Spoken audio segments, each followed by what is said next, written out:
Hello, everyone, and welcome to the show. Each week, I invite you to sit in on a conversation with a new guest where we get level, bringing you real people, real issues, real conversations. My hope is that you walk away from the show inspired and equipped to level up in your own life and leadership. If you'd like a copy of the best of notes and quotes from the show, please subscribe to my email list at louisehreed.com. And finally, I love to give away exclusive Lady Boss Loyalty swag as a way of saying thank you for spending time with me. To get your hands on some, simply comment on a podcast episode with the hashtag LadyBossLoyalty, and you'll automatically be entered into the draw. Without further ado, let me welcome and introduce today's wonderful guest. Today we have with us Candyce Costa. Candyce is a digital marketing consultant with a background in sales and marketing, and she helps small and mid-sized companies focus on creating effective strategies, applying digital marketing tools and social media channels. It could be exploring how an app or a sales funnel could increase sales rates, to brand awareness, to which channels would work best for your company in a B2B environment. I happen to know Candyce through her digital magazine, Female Tech Leaders, where Candyce highlights powerful women in tech from around the globe. Candyce, my friend, welcome to the show. Oh, thank you so much. Thank you so much for having me. I'm super, super happy and excited to have the conversation with you. Oh, and the pleasure is mine. We first connected, I know it must have been over a year ago. And so this conversation has been a long time coming. Exactly. I think it's a little bit over than a year already right now, isn't it? It's just so fast. Oh, no, it's true. I think you're probably right. Since I've been in quarantine, I've lost all sense of, and I think many people, I see you nodding. Me too. All sense of time, day, and so, yeah. When it's the weekend, nobody knows anymore. It's true. It's true. I want to start off with a question. It's kind of just jumping right on in it. When I say let's get level, I'm referring to getting level and real in our conversations. I think that in our society nowadays, more than ever, I feel like we hear more on the news every day that reminds us how we really need to connect, get honest, get real, and get level. What do you think that we need to get more real about? I think we have to really get real about the difference in society, I think nowadays we should, as human beings and as a global community and a society, we should already be in a place, in a time where certain things doesn't matter anymore, like the color of your skin, your economical background.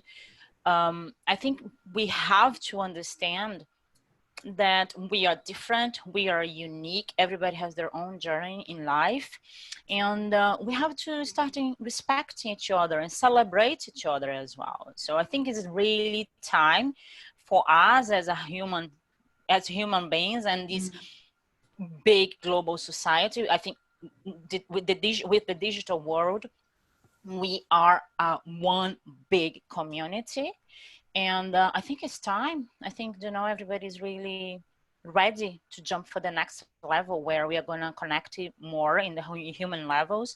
We are going to respect gender, color, background, cultural background, and we're just going to embrace the difference and understand how to live in harmony. I think right now this is what I want to, and I truly want to get people in the kind of friendly conversation where we going to some place, because we talk a lot, everybody, we have a society that we are bombarded with info all the time. Yeah.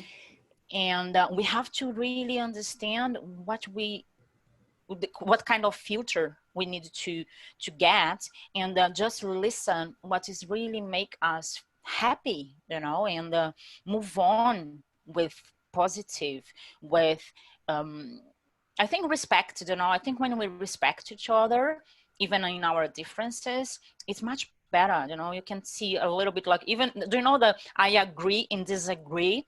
That for me is a kind of harmony, you know, you just let it go and that's it. But I think respect and understanding the diversity, equality in the real sense of the word is really our next level as human beings, you know.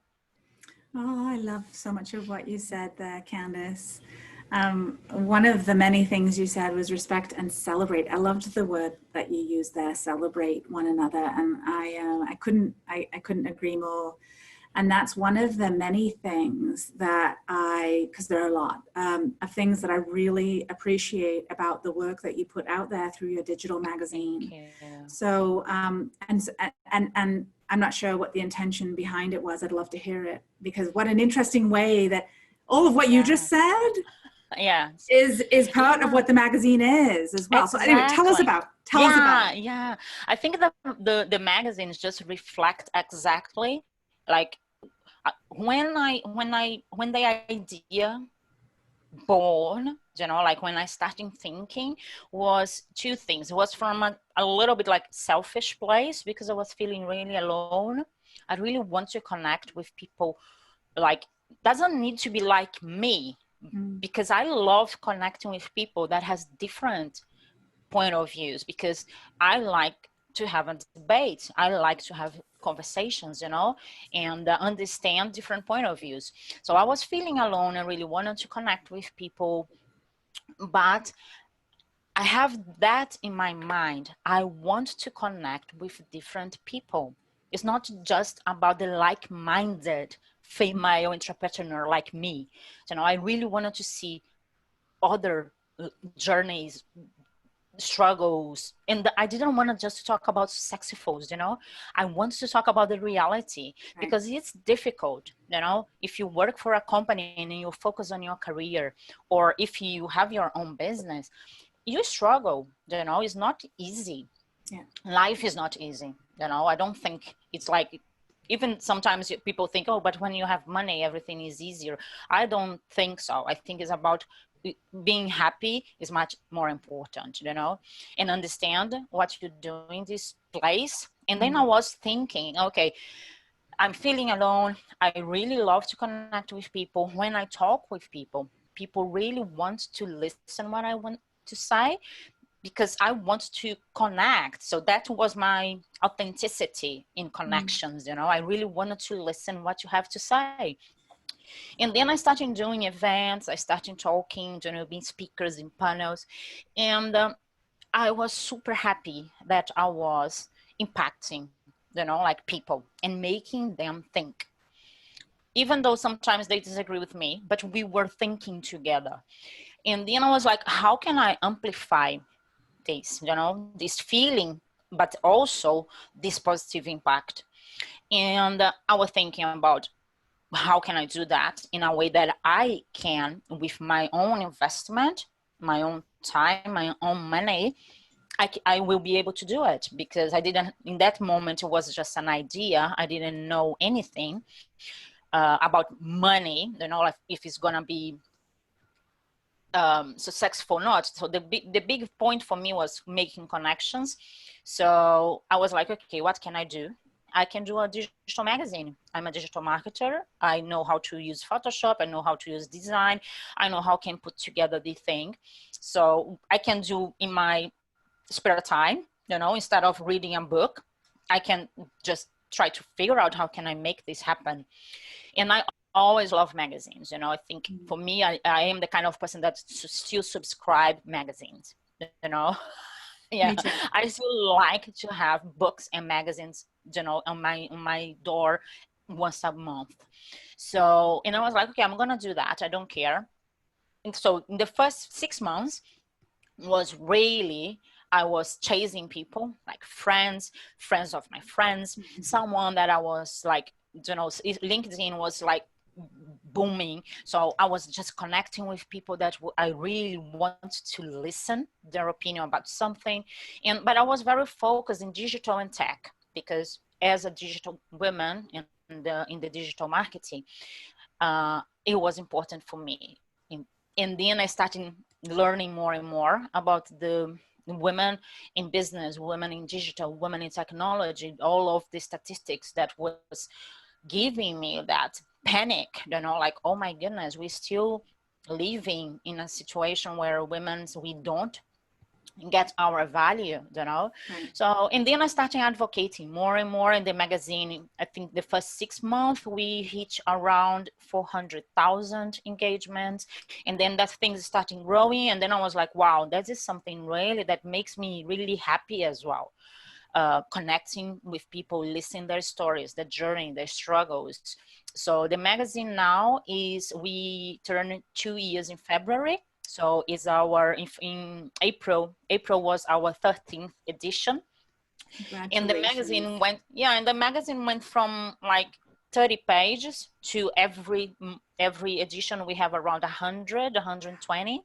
And I just block, because maybe could be like 300 pages if I just let go, So we create like, right now we have like a structure. So usually we have around 10, 12 interviews, and then we have around maybe 40, 50 pages of content.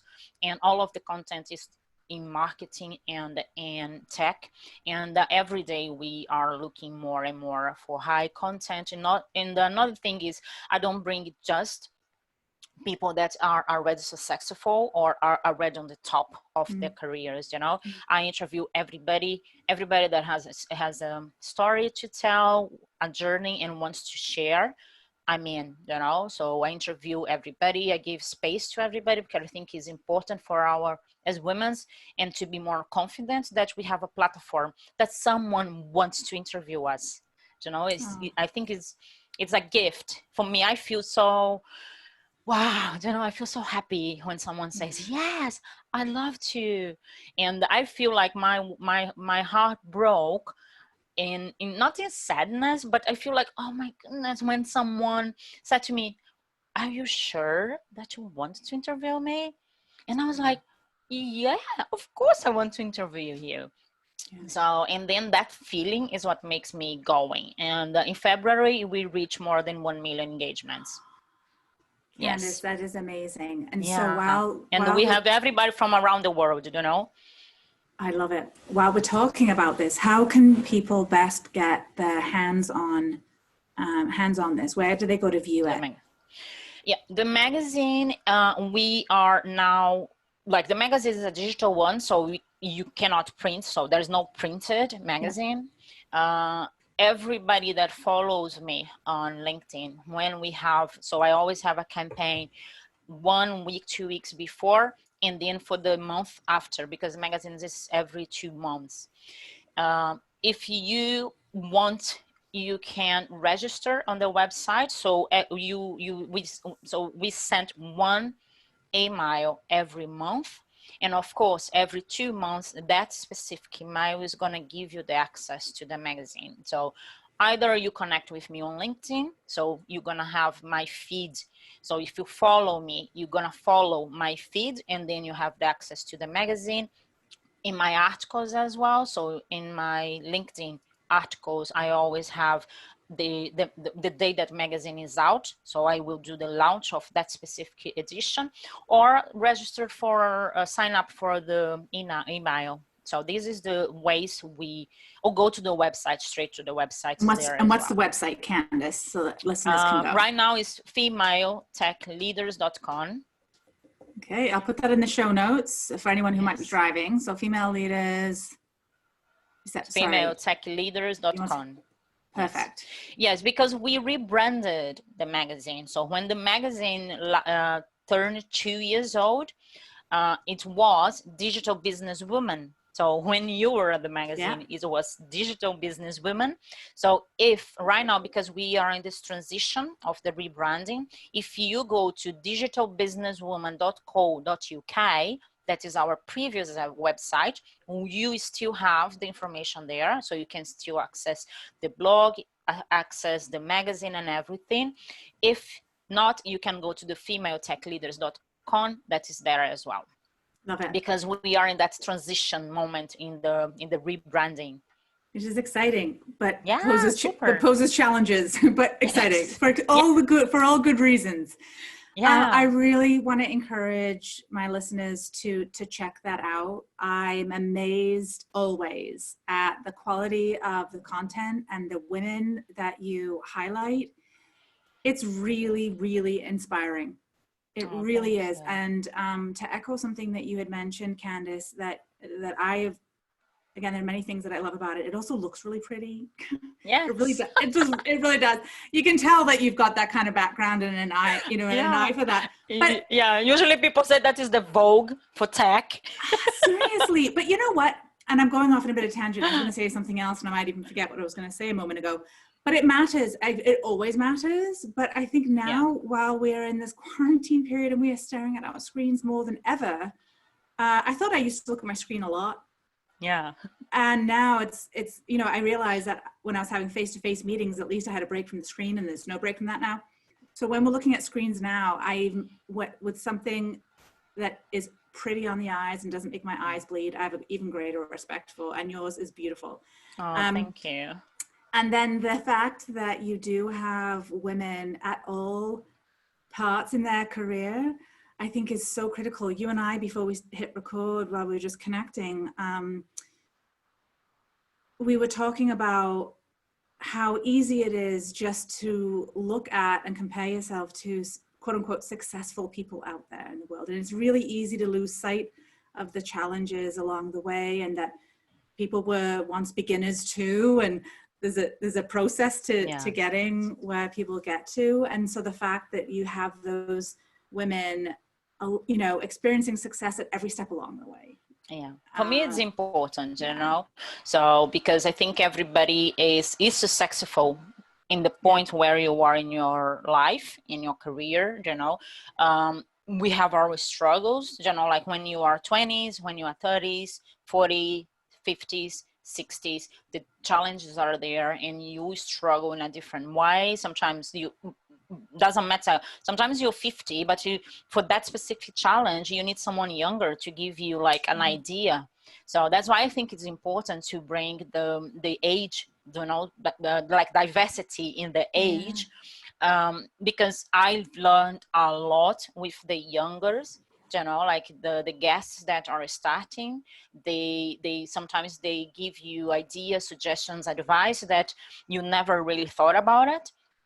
So you always learn from everyone, different journeys as well. Another thing that for me is very, very, very, and I every edition I look, who am I inviting? Who are my girls? So I always try to get like different ages, different backgrounds, different countries. So we have women from America, from Africa, from Asia, Muslims.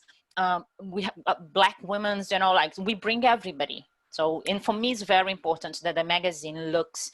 So if you look to all of the 13th editions, you're gonna see the diversity there, in everything.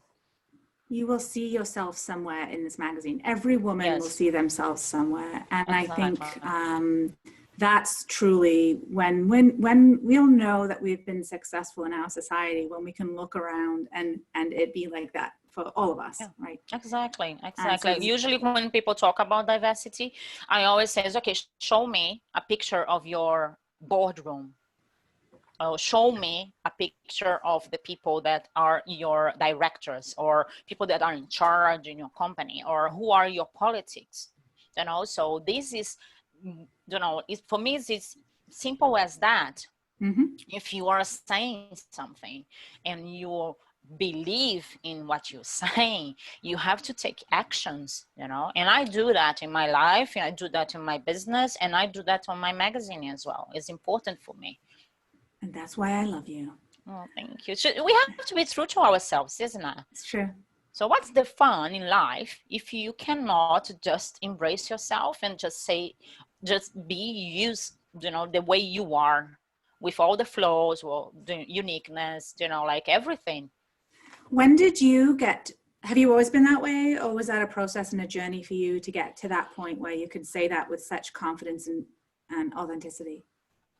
I have been, like, when I was like a teenager, I was very like feisty, and people knew that I will be naughty, like probably I would say something, I don't know, probably I would say something, or, but I always stand about something, like not about something, but about things that were really important for me. I don't know if you know, or if you will have the opportunity to talk about it, but my first career, I was a ballet teacher. So I was a ballerina since I was 3, 5, and then I started going on stage when I was 8, 10, and when I was 16, I started teaching, and I retired when I was 31. So my first career, my first business, and everything in my life was in art, in dance. So in that, when I was a teenager, I didn't see the difference. So because the art world is very closed, when you're part of, it's a family. So Right. I was very much like, for example, if we were around in I don't know, in a McDonald's, in a restaurant with our friends, and someone would say something, or someone will treat one of the boys a little bit different, or if they want to go and, like having like a conversation with their moms and tell them, about their sexuality, I would always help. I would always be with them to give that support.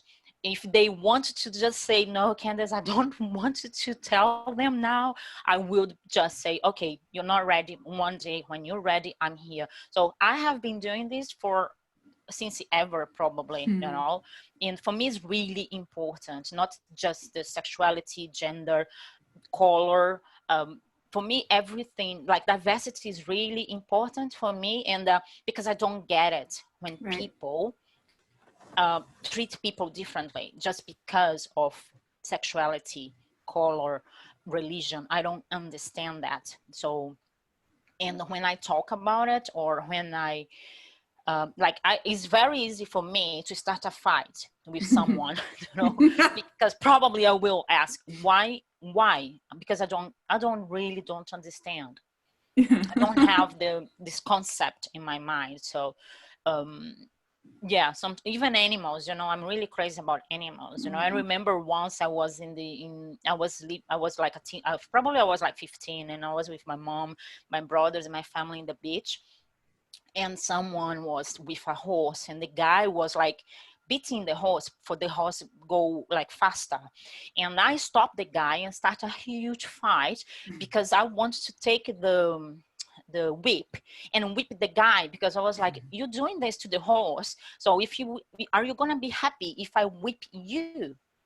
So yeah, so I always have this kind of very strong way of saying, because I don't get it, and I get angry, really Yeah, angry. I again, another quality that's just it just really grounds you in who you are. I can't say that I've seen you show up with that kind of, well, your feistiness really gets channeled in a very interesting way from what I see professionally. It gets channeled into this desire and need to be good and show that goodness in the world, and through your magazine. It's through the diversity without calling it that, right? It just is that. And that's what I think is so beautiful about it. I know I've been focusing a lot on the magazine. I want to ask you one more question about that. And then I do want to hear about the other things that occupy you and your time and your interests. Cool. So we were talking a few moments ago about, life is not easy. It's full of challenges through all the decades, through all the years. There'll be different kinds of challenges. What's one of the biggest obstacles you've had to overcome, whether it's to do with your business or just, through your life thus far? What was that, and what did it teach you? I'm almost 50. Okay, so I have been in situations in life that were really, really difficult, but one that shaped me for the whole my life, I wanted to say two. So the first one was being a single mother, so I was alone. I was 19 years old, and that nobody wants to help me, nobody wants to support me financially, emotionally. I didn't have a job, I didn't have nothing, and I just had to have a baby, because I decided I'm going to have the baby, and then I'm going to do it whatever is necessary to do the best that I can to keep him fed, warm, and safe.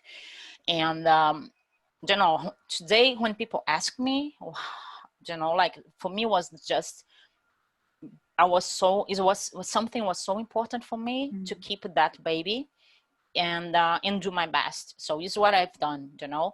And today my baby is 26. He's a 26 years old man. He just finished his doctorate, you know. So he, you know, he's not like really a amazing human being, you know. That is the most important thing. His doctorate is a journey that he started when he was like 15 years old. So he knew exactly what he wants to do it, and he had his mission in his life that he's gonna go through, and he, in the end, taking him to this whole is his dream come true. And I think that is, for me, is really important, because really show the everything that I done for him, and you know, I have my life around him, is just reflect on his act, on his way he lives his life and his lifestyle, everything that I believe. So I think that I've done a really good job with my son, even though in the very beginning was really difficult. And again, was when I opened my first business, because I couldn't find a job. Nobody wanted to give me a job. So it's when I opened my first dance ballet academy. So, and then I was 20 years old with a baby at home, and I have to make money, you know. And so I learned a lot in my life because I was a single mom, and everything that I've been doing is because of him. So that's changed my life and shaped my life, you know. And I taught me so much about life and the struggles and challenges. And then sometimes that is just about how you believe in yourself, you believe in your dreams, and you just wanted to give that little, and not, you know, like another one. So, you know, like when you're just almost like thinking, I'm gonna not go through, or I can't do that anymore. And you just look at, in my case, I was just looking to my son and was just like, just another one, Candice. So that's really important for me. This is, you know, like I wouldn't be myself without my son, for sure. Really, And really powerful. yeah, I think the second one was 3 years ago, 3 years ago, when I had I wake up one day, and I was feeling really funny. I went to hospital 2 days later, and I was diagnosed a month later. I was diagnosed with a vestibular disorder. So with the vestibular disorder, it took me 15 months to go back on my feet. Wow. And then I'm going struggling for the rest of my life with things that, you know, is a damage in the inner ear and affecting your brain. So I have a lot of situation, like healthy issues in my life, that I have to live with that, you know. And for me, it was really difficult because it was the first time in my life that I have to trust someone to take care of me. So it was my husband. So we are together for 23 years, but it was the first time that I wasn't that independent woman, because I couldn't be.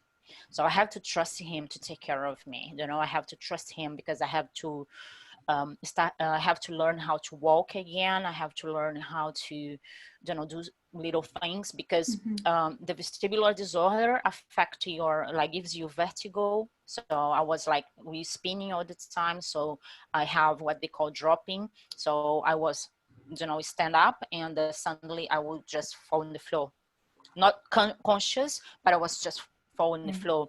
And then we have nauseas all the time. I'm losing my hearing. My sight is not anymore the way it was, because affect everything in your brain. So it's a couple, like it's a few different healthy issues that combined is part of the vestibular disorder. So, and then have to change my life forever, you know, and taught me to trust someone to take care of me. Second, taught me that I'm fragile, you know, that I'm a human being, that I could really die, you know. And I have to understand how to live life with this perspective. Mm-hmm. And the third thing was, I want to slow down. I don't want to work all my life. I don't want to just work. I don't want to be recognized as just Candice, the marketer, Candice, the digital marketing agency. I want to be Candice, the mom, the friend, like the person that has a platform and helping women. So this is the Candice that I want people to know and connect. I'm also a marketer. I'm also has a marketing agency. I also can work with social media strategy, but this is, for me, that's not the most important things. And that's not anymore what makes me feel happy and successful, when people say that successful depends of what you think is success, So for me, changed completely after I got sick. Yeah, I'm sorry to hear about that, and I think this is exactly why I enjoy these conversations, and I appreciate your openness, because it shows everyone has a something. Everyone has a struggle of some sort, whether it's a health condition or family health condition or just some other challenge that's put in front of them, and you can still carry on. Doesn't mean that it's easy. It sometimes takes some mental gymnastics. It takes leaning on others. It can take a whole bunch of things that might be uncomfortable. But you can carry on and be successful. One of the things that I noticed in your LinkedIn page that I've not seen anywhere else, and I love it, is that you actually articulate on your page what success means to you. I'm kind of putting you on the spot. You can tell, I'm not expecting you to know word for word what you put on your LinkedIn page, because I don't know what's on mine.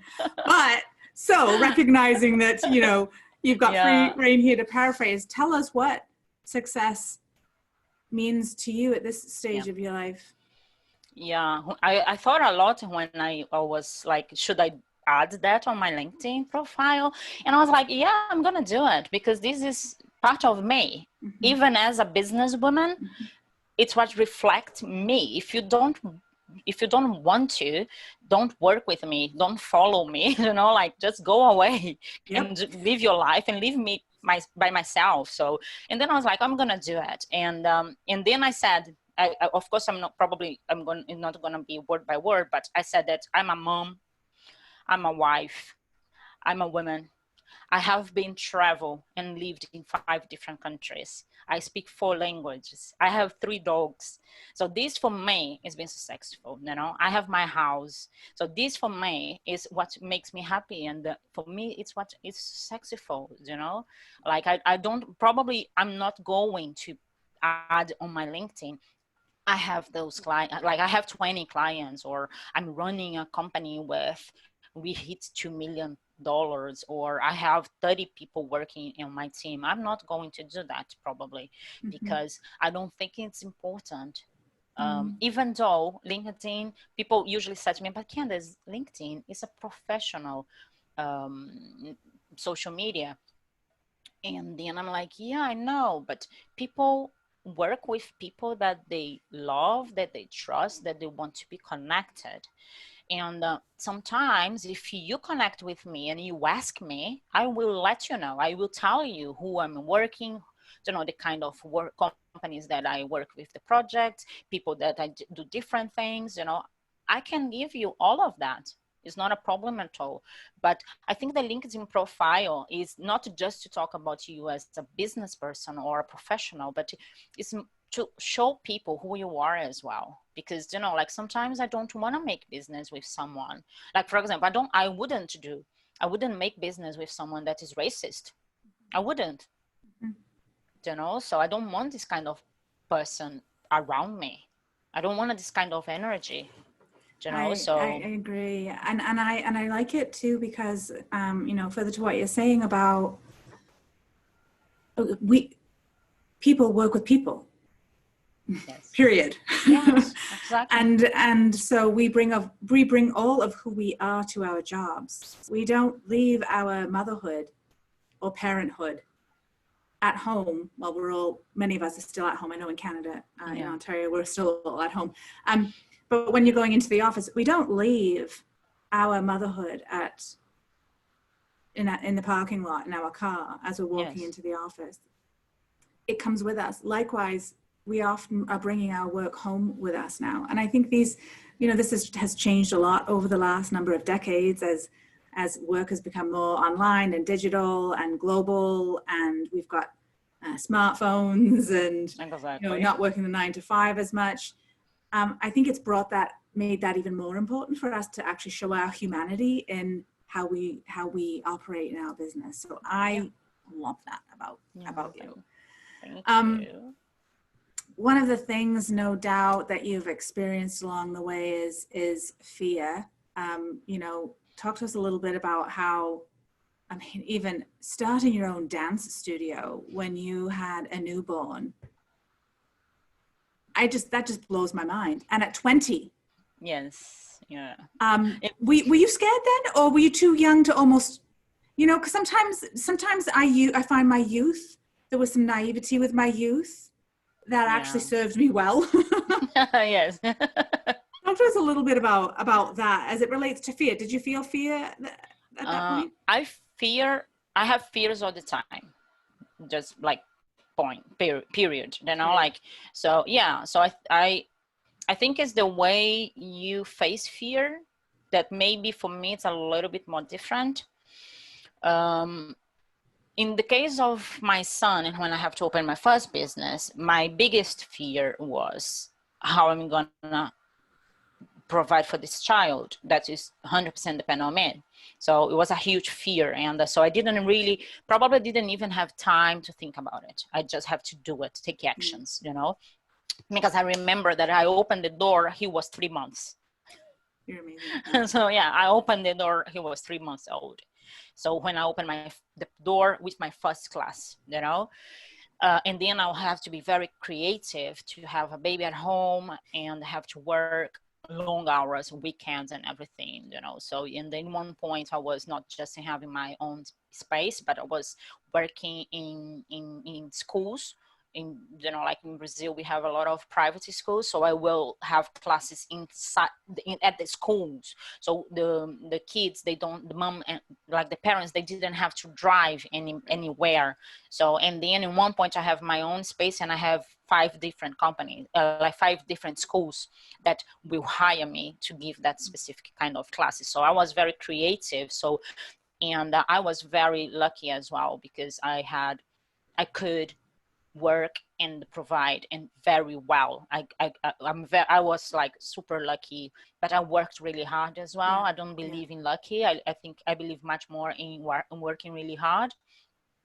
When I left Brazil, every time that I move countries, it's another big fear. I'm doing the right thing? Is gonna work? When I'm there, I'm gonna be able to pay my bills. So all of this is a really big thing. So every time that I move countries, I had huge fears as well. But I always believe in myself. I always think very positive about it. And I'm very persistent as well. Like, I'm the kind of person that I think the ballet gave me that. Like in ballet, when you're starting, for example, when you're starting dancing, if you do, I always use this example because it's very easy for people to understand about the mindset that I have. When I've done my first pirouette, it wasn't enough. I want to do 2 pirouettes. So the day I trained a month, 3 months, 5 months, and then I couldn't do 2 pirouettes, and then it's not enough again. I wanted to do 3 pirouettes and perfected the technique to be perfect and be able to do 10 pirouettes. So that is the kind of mindset that I have. Like for example, when I started doing points, you take at least a year to be able to go and dance in points. So can you imagine you spending a year every single day putting a shoe that is going to destroy your foot, and you have huge problems. I don't know if you ever done ballet, but everybody that try it. I still have my point shoes. Oh, that's beautiful. They're hanging on my mirror in my bedroom. I still have my points as Yeah. well. So you know how hard it is, and you know how much work we have to do it. You know, and the mindset is always like, I couldn't do it today, but I'm gonna try again tomorrow. So you just take that hit, but you just go up next day. You cry a little bit, and then you're just like, okay, I'm ready. Let's go again. So this is my mindset. You know, I call warrior mindset. I love to say so when I have this aha moments that in my mindset, in my brain, I said to myself, you have a warrior mindset, was amazing. So, you know, I love saying that I have a warrior mindset. I love that. I love so much of what you share. Yes, the vulnerability, but then sort of how some of the things that you do on a more tactical or tangible level to then move through it, right? Yeah. So it isn't about ignoring it. I work with a lot of professional women who see others, they compare their insides, so how they're feeling inside with what they perceive on the outside of others. And so you don't necessarily see the fear in other people, and you're feeling the fear yourself and think that there's something wrong, and there isn't. And sometimes it's feeling the fear, being honest with how you're feeling, and then getting that warrior mindset. I love that. Do you know that my name, I don't know in what language, but my name means warrior. Louise means warrior. Really? Oh no, Right? I didn't know that. I know.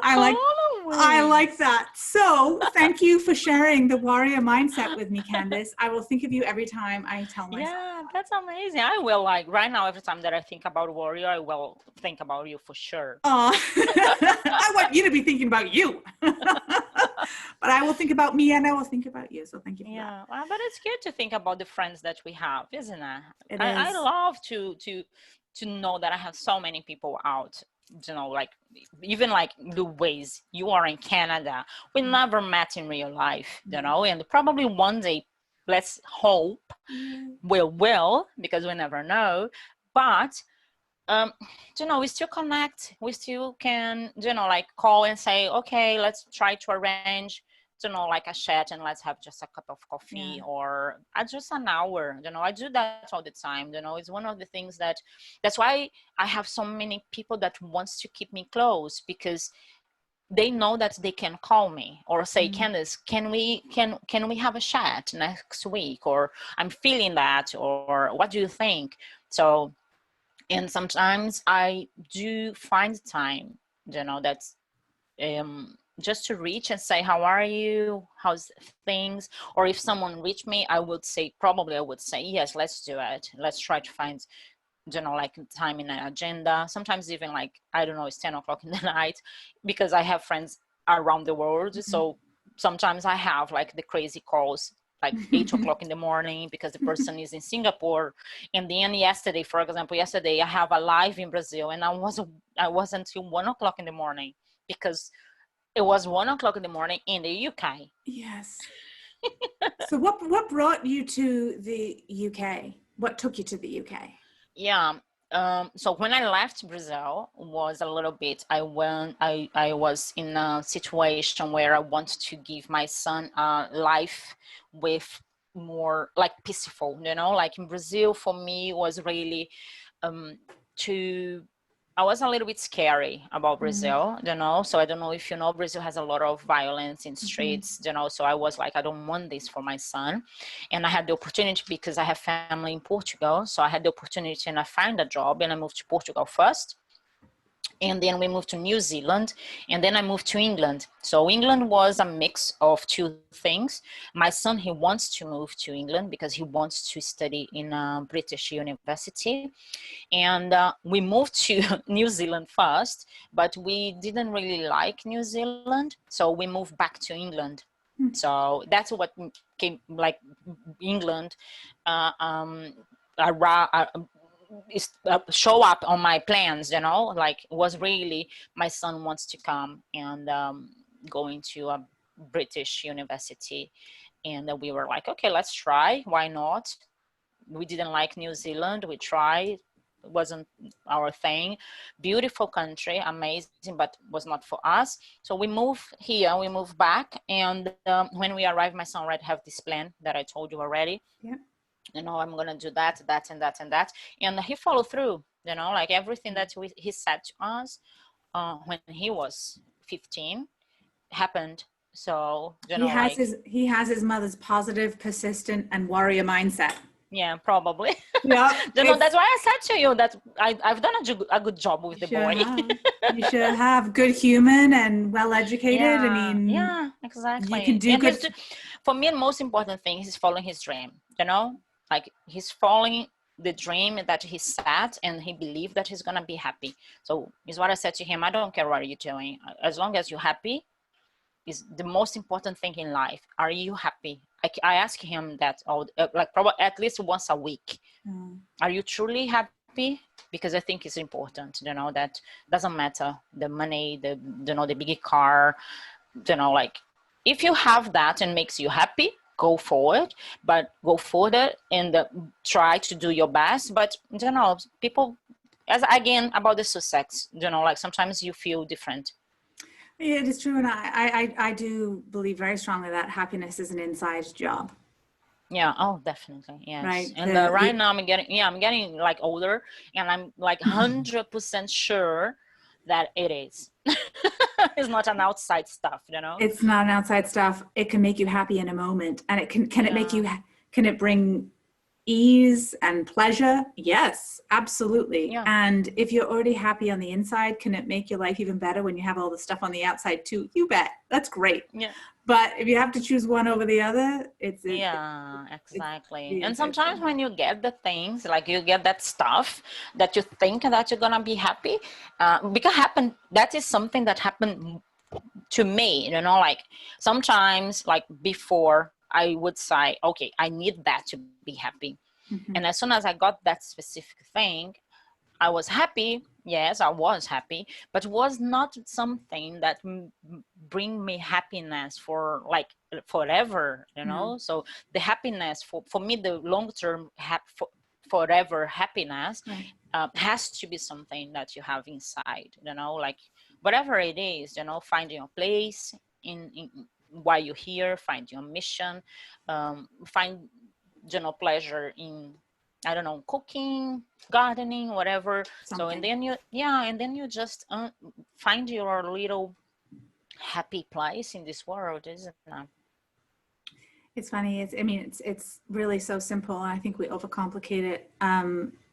Although I am guilty of having overcomplicated it, and at 40 had to sort of do some unlearning to figure out where I can find how I find happiness. And it certainly was an exploration of the insides, because I'd got to 40 doing all the outside stuff, forgoing the inside stuff. So it was a hard reality for me, for sure. But don't you agree that it's part of the journey? Oh my gosh. It's totally part of the journey. You have to get your stuff that you believe that's going to make you happy.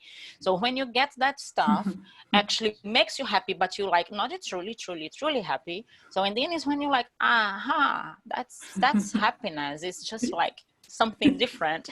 I think it's part of the journey, It's so true. It's so true. I was speaking with someone, she's in her early 20s, and she's desperate, such a good human being, and just desperate to find her place in this world. And I said to her, you can't rush that. You can't rush that. So keep following your dreams, keep showing up as your best self every single day, follow your curiosity, be a good person, keep working on yourself, keep learning and reflecting, and the pieces will tie together. There's this urgency to, and I felt it too, this urgency to try and figure it out. And some people like your son do figure that out earlier. Yeah, exactly. But it's not always. I think it's like that's the not the like the usual. I think the usual for people is the struggle. Yes. Like I know that sounds like negative, but I think I think I go back to the ballet thing. I love when I have mistakes, because I will learn with the mistake. Like so I like the mistakes. I like when I have a doubt, when I have a question or I don't understand something. I like it because I'm curious, like, okay, so what is that? And I will learn, I will study, and I will try to experience that if I can. So I think when you talk about when you learn, so in your process, in this journey of learning, has a lot of the mistakes, like you have to understand that it's not really bad. It's just part of the journey, like failures, like that everybody is so is scared of it when you fail, like, and this scary word that nobody, especially women, that we want to try always be so perfect. Mm-hmm. And I suffer of that, I still suffering of being a perfectionist. I want everything to be perfect. And as a ballerina, even worse, because we live, isn't it, Louise? We live in that bubble that perfection is our goal, so because, for example, if one ballerina in this world, if she conquer 100 pirouettes non-stop, next day she wants to do it 101. So ballet, there is no perfection. It's something that's like an utopia, never gonna happen, so you can always be good. So I lived with that all my life, and I'm still struggling with being perfect. Sometimes I'm doing something for a client, something for me, and I want it to be perfect. So what I'm working on my mindset is that my perfection doesn't need to be 100. My perfection, I have to understand that my perfection has to be around 80%. So because this 100% is completely unrealistic, and makes me like, it will make me suffer and have anxieties and all of the drama around when you want to be perfect. Your perfect is the 101 pirouettes. Yeah, exactly. Just not attainable. Yeah, it's something that is always going to be there, because sometimes even when you I got the point of doing 100, next day you're gonna wake up and you're gonna say, okay, if I done 100, I can do it 101. So that perfection already is not perfect anymore. So I don't like, so that helps me to understand how to deal a little bit better with perfection, being a perfectionist. Yeah. And using perspective there. I have, we're coming close to the top of the hour, and so I've got a few rapid fire questions. So please. Can I ask you a few quick questions? Yes, please. Okay. What advice would you give to your younger self? Breathe and take a pause, because I was like a speed, I was a person, I live until my 40s. I would even sleep, so I always want this more, like not more things, but I want to rush my life. So I would definitely say breathe and pause a little bit more. I love that. What does the world need more of? Love. Do you have a go-to book or podcast that you want to recommend to my listeners? Actually, I don't have, because I read a lot. Since I got sick, I cannot read because I have a problem with the brain processing the information of books. So it takes me like a lot to understand and put it together what the book's trying to tell me.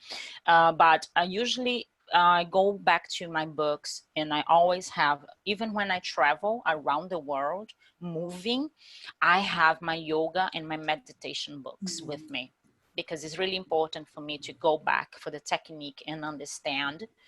And just, sometimes we forget about something. And so I like to go back to the books, especially the meditation one.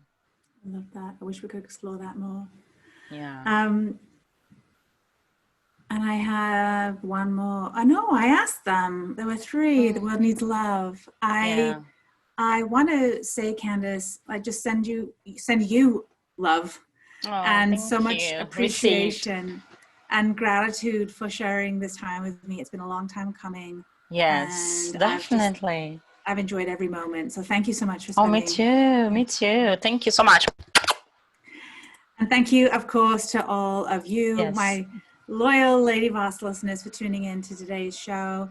I invite you to contact me directly at louisehreed.com if you have any questions or want to talk about coaching, speaking engagements, or leadership consulting. Let's all live inspired, grow together, be brave, be bold, and be happy. Until next week, I'm Louise H. Reed, wishing all of you an amazing day. And in the words of our beautiful friend Candice, breathe and take a pause a little bit more. Have a great day, my friends. Goodbye.